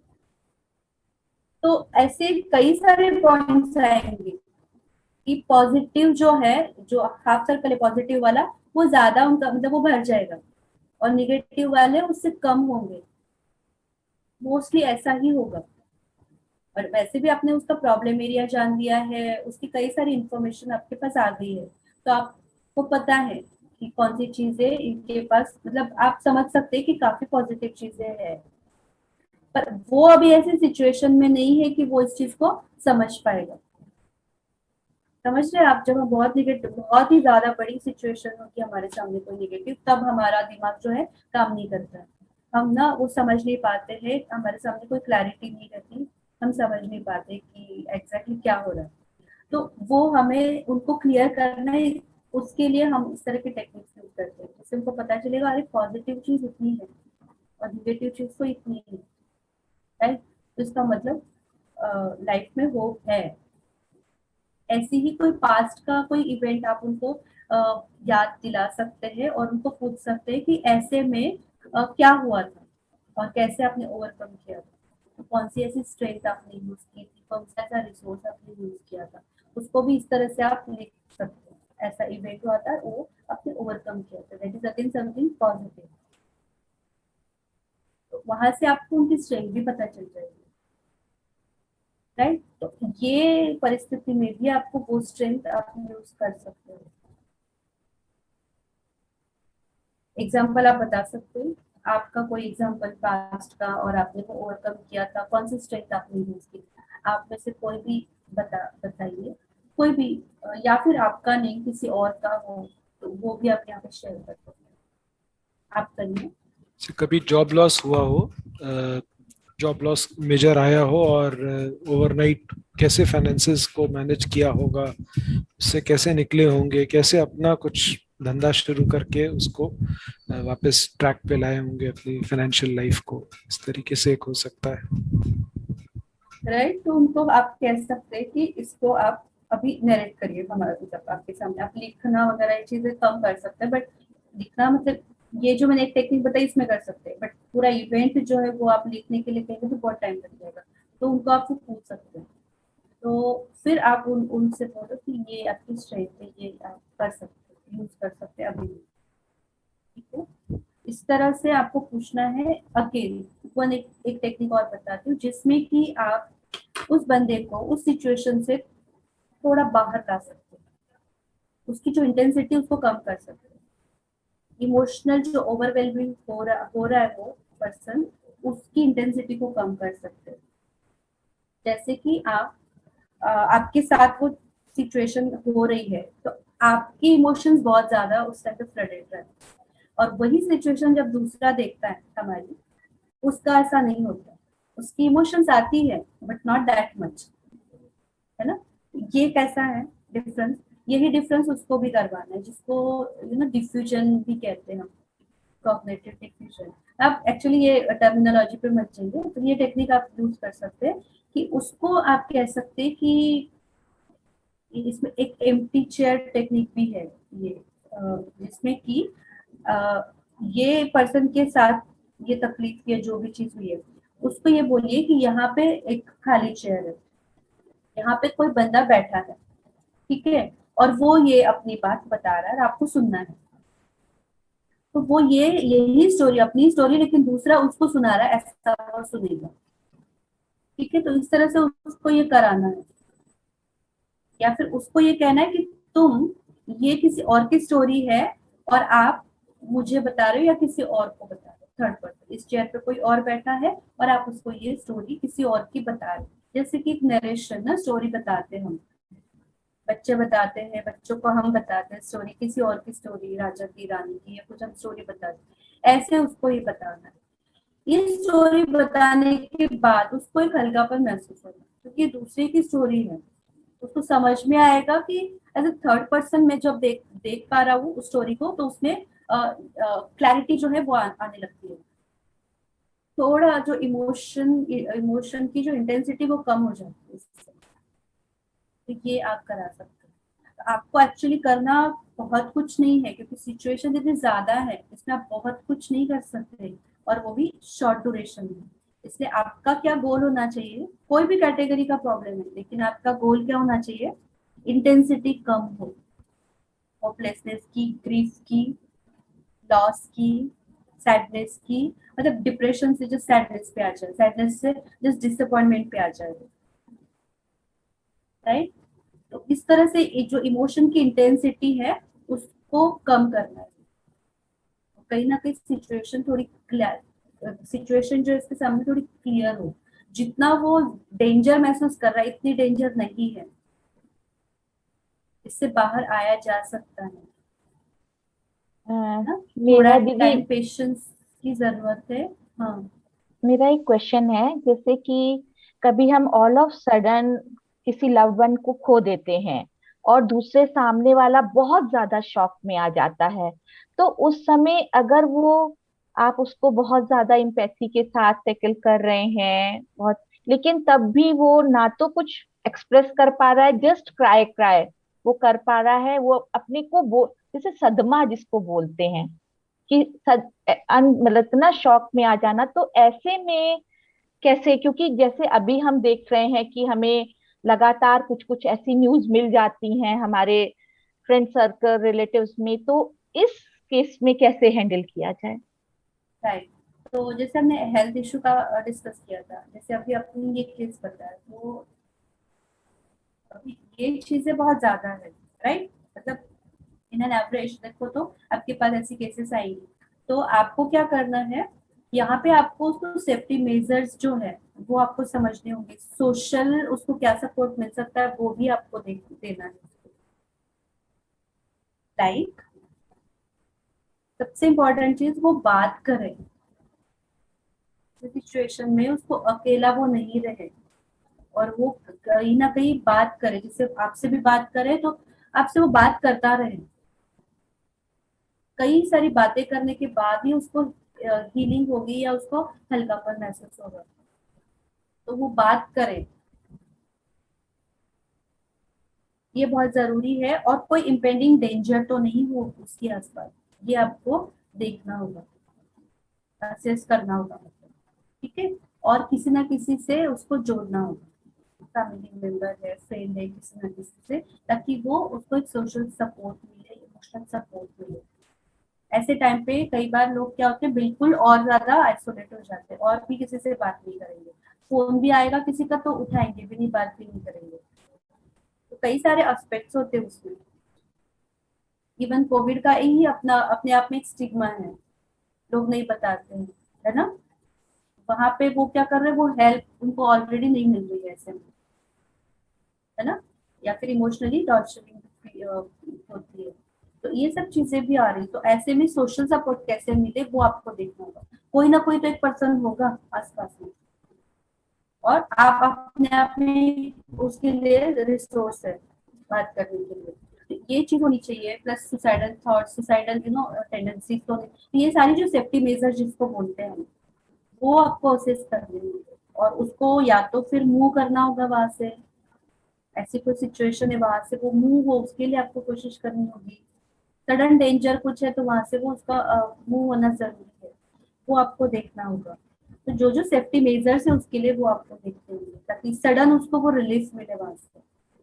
अगर समझो कोई बंदा है उसको रोना ही नहीं आ रहा, ऐसा होता है ना, शॉक में रोना ही नहीं आ रहा होगा, वो ऐसी सिचुएशन में आ गया, एकदम से नम हो गया, है ना। तो आपका काम है कि वो एक्सप्रेस करे, वो रोए, राइट। उसकी जो इमोशंस है वो बाहर लाना आपका काम रहेगा उस टाइम, ताकि वो उस शॉक से बाहर निकले। ये स्टेजेस होती है वैसे भी ग्रीफ की, लॉस की, ठीक है, आप एक बार पढ़ लीजिएगा। ये ग्रीफ की जो स्टेजेस है तो वो इस स्टेज में है अभी, जो आपने जैसे बताया ना, तो वो वैसे स्टेज में अभी डिनाइल वाले स्टेज, मतलब उसको उसको लगता है कि ऐसा कुछ हुआ ही नहीं है, या फिर ऐसे कैसे हो सकता है, ये हो ही नहीं सकता, है ना। तो इस तरह की जो शॉकिंग वाली स्टेज होती है वहां पे आपको इसको क्राइसिस इंटरवेंशन कहते हैं। क्राइसिस इंटरवेंशन में आपको असेस करना है, एक तो प्रॉब्लम एरिया आपने असेस किया, उसके साथ आपने रैपो बिल्ड किया, उसके बाद फिर आपको इंटरवेंशन करना है। इंटरवेंशन किस टाइप का करना है, आपको प्रॉब्लम एरिया को जान के आपको शॉर्ट टर्म में लेकिन इमीडिएट रिलीफ मिले ऐसी चीजें उसके साथ करनी है। चाहे आप उसको कुछ टेक्निक्स बताओ, चाहे और उनके साथ में कोई भी है तो उसको लेकर के, या कोई भी डेंजर आपको महसूस हो रहा है उसके आसपास, जैसे मैंने और आपको बताया था एग्जांपल, जैसे कोई फैमिली में ही वायलेंस हो रहा है, आपको क्या करना होगा वहां पे, इमीडिएट आपको रिलीफ देने के लिए क्या करना पड़ेगा, उसको कहीं ना कहीं मोटिवेट करके उस जगह से आप उसको मूव करिए, तभी तो रिलीफ मिलेगा उसको इमीडिएट, नहीं तो कैसे मिलेगा, पॉसिबल ही नहीं है ना। ऐसे अगर उसको सुसाइडल थॉट्स आ रहे तो वहां पे आपको इमीडिएट एक्शन क्या लेना होगा, किसी ना किसी पर्सन को फैमिली में आपको उसको बता के, या फिर वो भी नहीं हो रहा है समझो, तो आपको एक हेल्पलाइन दे के उसको इमीडिएट हेल्प की जो रिक्वायरमेंट है वो पूरी करनी होगी।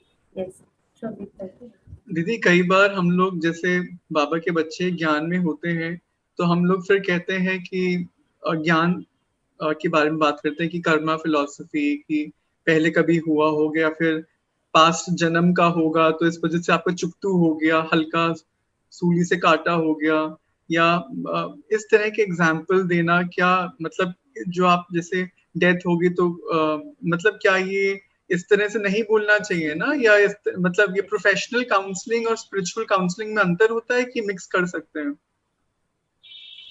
Very good question, very good question. देखिए यहाँ पे भी हम बहुत बड़ी मिस्टेक कर देते हैं, कंफ्यूजन है हमें कि स्पिरिचुअल काउंसलिंग और एक्चुअल जो काउंसलिंग होती है उससे क्या डिफरेंस है। और स्पिरिचुअल काउंसलिंग इज ऑल्सो मतलब द सेम काउंसलिंग, तो उसमें इन चीजों का ध्यान दिया जाता है। कौन सी, वही मैं आपको बता रही हूँ, ये जो क्वेश्चन है उसको क्लियर भी कर रही हूँ। तो जब भी आप देख रहे ऐसी सिचुएशन उसके सामने कि कोई लव वन की डेथ हो गई है, बहुत बड़ा लॉस हो गया, जॉब चली गई, बिल्कुल रास्ते पे आ गए, लाइक ऐसी सिचुएशन भी आ गई है, तो वहां पे आप ये बोलेंगे उनको कि जो हमें ज्ञान है उसको आप वहां पे अप्लाई करोगे, कहोगे कि हमारे पास बर्थ के कुछ ऐसे कर्म है जिसके कारण हमें इस सिचुएशन का सामना करना पड़ा है, तो दैट्स इट, राइट। तो आपको तो चुप तो करना है, उसको एक्सेप्ट कर लीजिए। देखिए जब भी कोई क्राइसिस होता है, क्राइसिस मतलब इट्स अ बिग सिचुएशन और सडन इमीडिएट सिचुएशन है, अनप्रेडिक्टेबल सिचुएशन आ गई है, तो ऐसे में आप ये अप्लाई नहीं कर सकते, राइट, ये वाला पॉइंट अप्लाई नहीं कर सकते। आपने उसको ऑलरेडी वहां पे ब्लॉक कर दिया ना, आप वहां पे आगे क्या बोलेगा वो बताइए। आपने तो उसको उसके पेन के साथ ही छोड़ दिया। अच्छा जी जी जी वो जो पेन है उसको तो आपने उसके साथ ही छोड़ दिया ना, आप उसके साथ हो ही नहीं ना, राइट। तो इसलिए ये चीज नहीं बतानी है कभी भी। बहुत सारे ऐसे पॉइंट्स है इवन, जैसे ये एक पॉइंट बताया, ऐसे बहुत सारे पॉइंट्स है जो हमें नहीं भूलने चाहिए। जैसे शुरुआत में ही हमने बात करी थी कि एडवाइस मोड में नहीं रहना, और आपको बोलते नहीं जाना। नॉर्मली ज्ञान में या स्पिरिचुअलिटी जो हमारी, स्पेशली हम लोग क्या करते हैं, हम ना बोलते जाते हैं, राइट। बहुत ज्यादा आदत हो जाती है, वरना आप करते जाएंगे तब भी आपको पता नहीं चलेगा, सबकॉन्शियस लेवल पे वो आप बोलना शुरू कर देंगे, आपको पता भी नहीं चलेगा। तो आपको बार बार शुरू में तो ना याद दिलाना पड़ेगा, नहीं मुझे नहीं बोलना है, मुझे नहीं बोलना, मुझे एडवाइस नहीं करना है, मुझे सजेशन नहीं देने, है ना। हमें तो बहुत सारी नॉलेज है, लेकिन दे डोंट हैव ना, उनको कुछ भी नहीं पता है।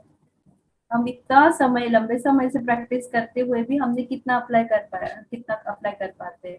उनको तो कुछ पता ही नहीं है, तो वो कहाँ से अप्लाई करेंगे, वो भी ऐसी सिचुएशन में अभी जो उनके सामने है ना। तो इट्स नॉट एप्लीकेबल। इस तरह के कई सारे सेंटेंस है, कई सारे आदतें हैं हमारी, तो वो हमें बहुत ही कॉशियस रहना है काउंसलिंग करते समय, राइट। एक नॉर्मल पर्सन है हम भी और वो भी, ऐसा सोच के आप काउंसलिंग करो। हमें इन चीजों की जो नॉलेज है उनको वो नहीं है। दीदी एक बात शेयर करना चाहता था। कई ऐसे कोरोना इन्फेक्टेड पेशेंट्स हैं जो कि ठीक होने के बाद बहुत डंके के चोट पर और अपने आप को कोरोना सर्वाइवर ऐसे लेबल लगाकर सोसाइटी में निकलते हैं, यूट्यूब वीडियो बनाते हैं। तो दीदी उनके कोपिंग स्किल्स बहुत स्ट्रांग होंगे, कॉन्फिडेंस लेवल बहुत स्ट्रांग है, और वहीं पर बिल्कुल ऑपोजिट दिखते हैं जहां पर लोग इसको स्टिग्मा की तरह बिल्कुल बताते तक नहीं किसी को। इसके बारे में दीदी आप कुछ बताइए। लास्ट सेंटेंस क्या बताया? कि लोग कोरोना कोविड को स्टिग्मा की तरह लेते हैं और बताते भी नहीं हैं। तो ये दो एक्सट्रीम पहलू हम देखते हैं। इसके बारे में दीदी कुछ आप क्या बताइए। देखिए, जो स्टोरीज सुनते हैं हम, या जैसे लोग भी बताएंगे, तो कई बार क्या होता है, इसको मिस इंटरप्रेट कर लेते हैं लोग।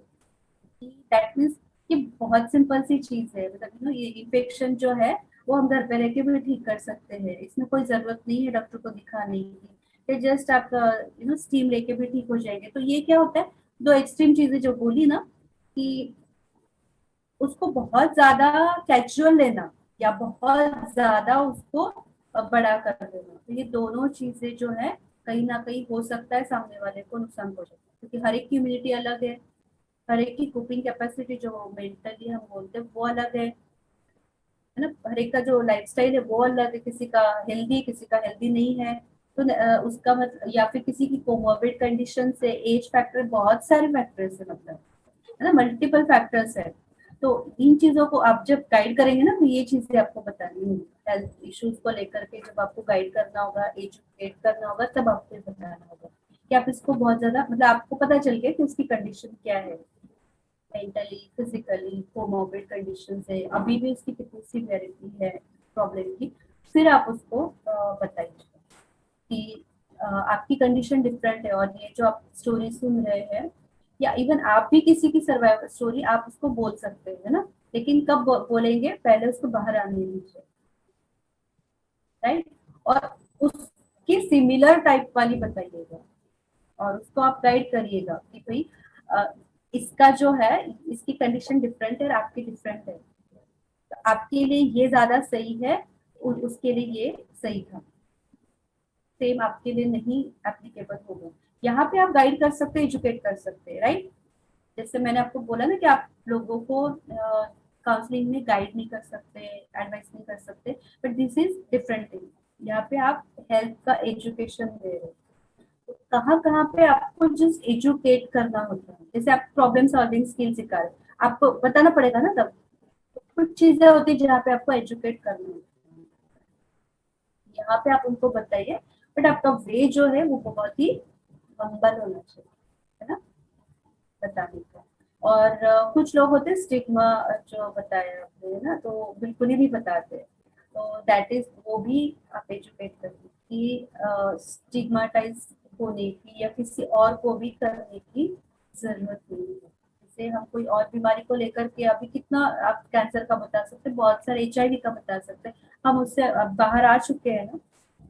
अभी इसको लेकर के भी आपको ओपन होना है, डरना नहीं है इतना ज्यादा कि आप किसी की अगर मदद कर देते हो तो आपको हो जाएगा, ऐसा नहीं है। जैसे HIV के लिए आपने देखा होगा कितने मिक्स थे ना, ये कर दोगे तो हो जाएगा, ये हो जाएगा, ये हो जाएगा, ऐसे इसके भी है। तो आपको थोड़ा सा क्लैरिफाई करना है ताकि वो हेल्प ले भी सके और दूसरों को दे भी सके, जो एक लिमिट में है वो हेल्प वो कर सके।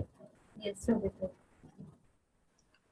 दीदी, काउंसलिंग का सब्जेक्ट तो ऐसा है कि 1 घंटा तो कम लगता है और अभी 1.25 घंटा हो गया है, तो आपके पास टाइम अगर है और RERF के भाई बहनों को आप अगर आपके पास टाइम है तो दीदी से पूछते हैं, अगर टाइम अगर कंटिन्यू करना चाहते हैं 10-15 मिनट, तो अगर दीदी की छुट्टी हो और आप लोग की अवेलेबिलिटी हो तो आगे कंटिन्यू करें कि इसको फिर दीदी तो क्लोजिंग कैसे करते हैं काउंसलिंग की, इसको फिर नहीं तो वो बता सकते हैं आप।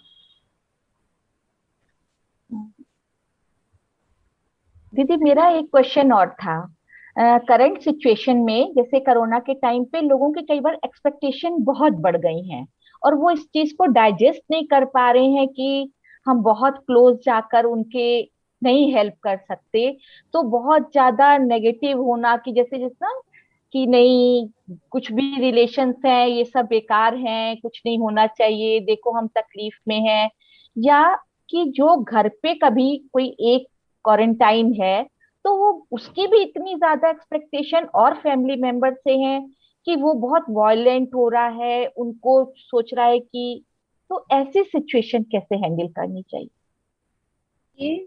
ये जो आप बता रहे हैं ना, ये पता है ये हर एक पर्सन के साथ मोस्टली होगा, पर डिफरेंट डिफरेंट एरिया में होगा। जैसे आपने रिलेशनशिप का बोला या कोई हेल्थ के यहाँ पे, मतलब कहीं ना कहीं इरेशनल जो थॉट्स है ना वो आने ही लगते हैं। And it's not connect associated with Covid. आप देखते आए होंगे अभी इसके पहले भी जो सिचुएशन आती थी हमारे लाइफ में, हम ऐसे ही रिएक्ट करते थे। इट्स अ रिएक्ट है ना, हमारी रिएक्शन है ऐसी सिचुएशन को, तो वो निगेटिव रिएक्ट करते हैं हम, और वो कितनी इंटेंस होती है वो डिपेंड करता है, राइट। इसीलिए फिर लोग आइसोलेशन में चले जाते हैं, डिप्रेस हो जाते हैं, है ना। ये सब चीजें इसीलिए होती है क्योंकि वो निगेटिव एटीट्यूड बना लेते हैं या बहुत एक्सट्रीम में चले जाते हैं। एक्सट्रीम में चला जाना मतलब इरेशनल। तो आपको रैशनल थॉट पे लाना है हमको जितना हो सके। इट्स नॉट 100% रैशनल आ जाए, तो धीरे धीरे लाना है। इसलिए आपको जो वर्क करना होगा बहुत पेशेंस के साथ ही करना होगा। आपने बोला और उनको तुरंत समझ में आ गया 100% चेंज हो गया, ऐसे नहीं। आपको गोल ही ऐसा रखना है कि थोड़ा चेंज होगा, थोड़ा चेंज होगा, ऐसे, ठीक है। तो जस्ट आपको कोई भी कैटेगरी का प्रॉब्लम होगा, आप देखिए कि उसके इरेशनल इमोशन भी इरेशनल है ना। आप देखेंगे इमोशन भी इरेशनल है या नहीं, कितनी इंटेंसिटी है, क्योंकि अभी वो और पॉजिटिव चीज पर फोकस नहीं कर पा रहे, उनके सामने सिचुएशन क्लियर नहीं है, इसलिए उनकी इमोशंस भी बहुत हाई कर रहे हैं। ऐसे उनके थॉट्स भी आपने जो बोला ना इस टाइप के हो रहे हैं। तो आपको यही तो करना है कि उनकी इंटेंसिटी ही कम करनी, एक इरेशनलिटी से उनको थोड़ा रैशनल इमोशन, रैशनल थॉट्स पे लाना जितना हो सके, है ना। तो देखिए मैं ये समझती हूँ कि अभी जो है ना एक कैटेगरी, पहले आपको प्रॉब्लम एरिया जो है उसमें कैटेगरी आपको पहले समझनी है, और उसके भी पहले आपको कैसे क्वेश्चनिंग करनी है, कैसे ओपन एंडेड क्वेश्चंस करने हैं, कैसे बात करनी, कैसे काउंसलिंग स्किल्स को यूज करना है, ये करना है। और उनका जो सपोर्टिव सेशन बोल सकते हैं आप उसको, ये आप उससे उनको मदद कर सकते हैं इमोशनल सपोर्ट की, और जो इमीडिएट सॉल्यूशंस उनको मिल सकते हैं, क्या उनके रिसोर्स है, क्या उनकी स्ट्रेंथ है और क्या उनकी वीकनेस है, उसको देखते हुए इमीडिएट हेल्प क्या कर सकते हैं। अगेन इमीडिएट हेल्प में जैसे वायलेंस है, अब्यूज है, या इस तरह की जो इमरजेंसी सिचुएशन है, सुसाइडल थॉट्स है, उसमें भी हेल्पलाइन या कोई सोशल सपोर्ट उनको दे करके इमीडिएट आपको हेल्प करनी है। और भी कोई जो इशू होगा उसको आपको इमीडिएट हेल्प जो भी आप कर सकते वो करनी है। तो आपको एक राहत देनी है, चाहे 20%, 50%, और जो सबसे ज्यादा तकलीफ वाली प्रॉब्लम है उनकी, उससे उनको राहत देनी है, इमीडिएट सॉल्यूशन। तो ये चीजें आपको पहले तो करनी है। और फिर उसके बाद आप देखेंगे इन चीजों को लेकर के क्राइसिस इंटरवेंशन, इसी को एक्चुअली क्राइसिस इंटरवेंशन बोलते हैं। तो आपको उस प्रॉब्लम वाली सिचुएशन से उसको जस्ट दूर लाना है, थोड़ा सा दूर लाना है, ठीक है। तो जैसे वो रिलीफ महसूस करे, एक्चुअली मैं ये बताना चाह रही थी, ये तो मैं आपको बता रही हूँ। We can do one thing, हम ना 8 दिन के बाद आप शुरू करिए, 8 या 10 दिन के बाद हम और एक सेशन ऐसा लेंगे जिसमें कुछ और टेक्निक्स आपको हम बताएंगे। Is it good? Okay, yes ma'am. Thank you दीदी, थैंक यू सो मच। ओम एक और शांति। सेशन हम ले लेंगे। थैंक यू दीदी। थैंक यू दीदी। एक पॉइंट मैं अभी लास्ट में ऐड करूंगी, इस तरह से आपको टर्मिनेट तो करना है सेशन लाइक 50 मिनट्स में या 1 आवर में। देखिए आपको ना कुछ जो छोटी छोटी टेक्निक्स है वो और क्या देनी है जो ऑलरेडी आपको पता है, बीइंग राजयोग, राजयोग, राइट। कौन सी चीज है, कौन सी टेक्निक्स? वो है मेडिटेशन, रिलैक्सेशन, राइट। तो जो भी आपके पास आएगा एंजाइटी में होगा, पैनिक सिचुएशन में होगा, जस्ट 5 मिनट्स 10 मिनट्स आप उसको ना मेडिटेट करेंगे। It's not directly Rajyoga meditation, but बहुत सारे सिंपल टेक्निक्स है। Progressive muscle relaxation, deep breathing, उसके बाद मतलब ऐसे नॉर्मली हम योग निद्रा भी बोलते हैं, उसी को एक्चुअली प्रोग्रेसिव मसल रिलैक्सेशन भी कह सकते हैं। गाइडेड इमेजिनरी है ना। तो इस तरह की कुछ टेक्निक्स के साथ, हो सकता है कोई रेकी कर रहा हो, कोई एनएलपी कर रहा हो, तो जो भी सबसे सिंपल उसको समझ में आए और बहुत शॉर्ट ड्यूरेशन की हो, उसको वो एक्सपीरियंस कराए ताकि वो इमीडिएट रिलीफ उसको मिले, थोड़ी सी पीस मिले, शांति महसूस कर सके। यही उसको क्लैरिटी देगा सिचुएशन को हैंडल करने की, राइट। ये चीज आप जरूर इंक्लूड करिए।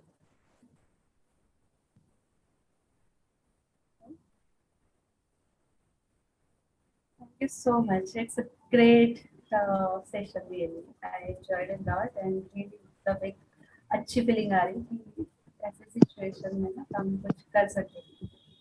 दीदी थैंक यू सो मच। हम चाहेंगे एक एक करके हमारी RERF फैकल्टी अपना फीडबैक दीदी को जरूर दे दे।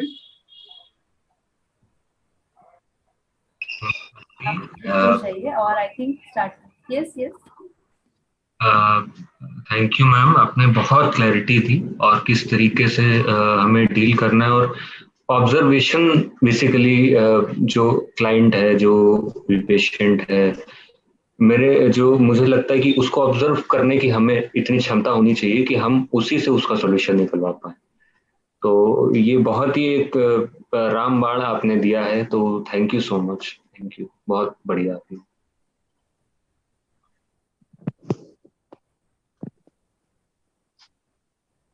थैंक यू सो मच दीदी, बहुत इंफॉर्मेटिव था।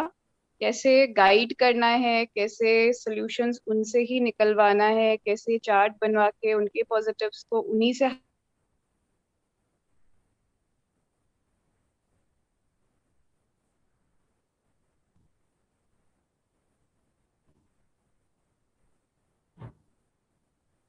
I think voice is not there, ना? आवाज नहीं आ रही है। पूनम बहन आप बताइए, अनम्यूट कर लीजिएगा।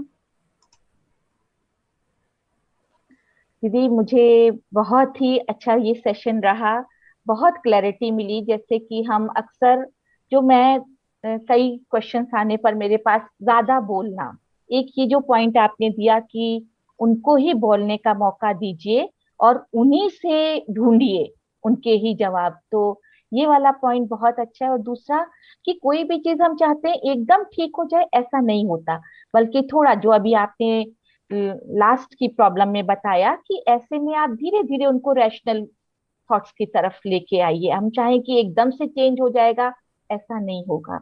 और भी जितने भी आपके टिप्स थे वेरी वंडरफुल, हम लोगों के लिए बहुत हेल्पफुल होंगे। थैंक यू सो मच दीदी।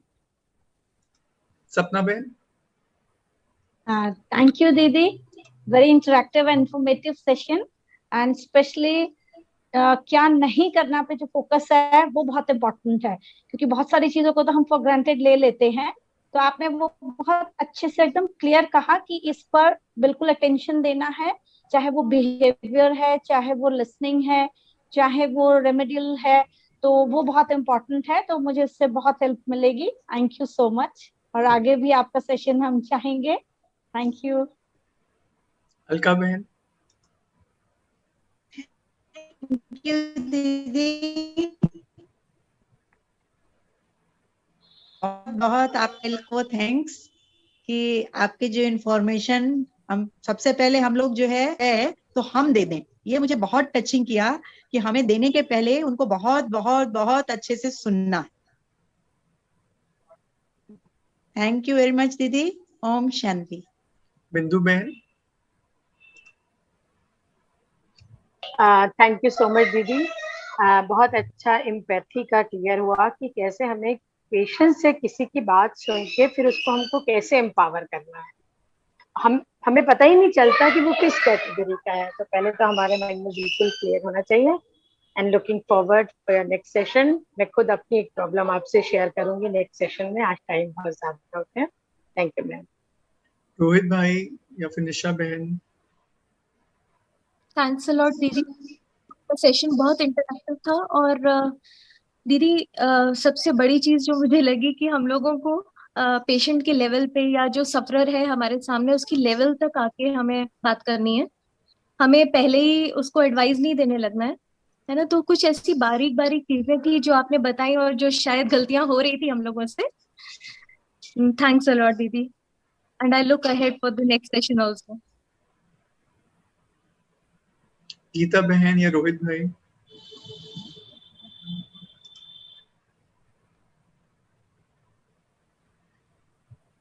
दीदी आपको लखनऊ गोमती नगर सेंटर की तरफ से आपको बहुत बहुत थैंक्स करेंगे, और happy thinking lab education wing की तरफ से भी बहुत बहुत आपको थैंक्स करेंगे। आपने अपना कीमती समय निकाला और इतने अच्छे सरल सहज तरीके से आपने हमको सारा ज्ञान दिया, और आपने अपनी एक्सेप्टेंस स्वीकृति दी एक और सेशन हमको कराने के लिए। 10 दिन के बाद 15 दिन के बाद आपको जो भी सारे रिजल्ट निकलेंगे आपको बताएंगे, और आपका दूसरे सेशन के लिए हम लोग इंतजार करेंगे दीदी। बहुत बहुत थैंक यू। ओम शांति। 1 मिनट बाबा को याद करके। चलिए शोभित भाई का भी बहुत बहुत शुक्रिया करेंगे हम लोग, इतना टाइम दिया। And he is already doing a lot things, lot work for people. So really thanks to Shobhit bhai and this उन्होंने कितना इनिशिएटिव लिया उनके लिए भी सेंटर लखनऊ यूनिवर्सिटी में। 1 मिनट बाबा को याद करके फिर हम लोग सेशन को खत्म करेंगे। साइलेंस में हम लोग बैठेंगे 1 मिनट।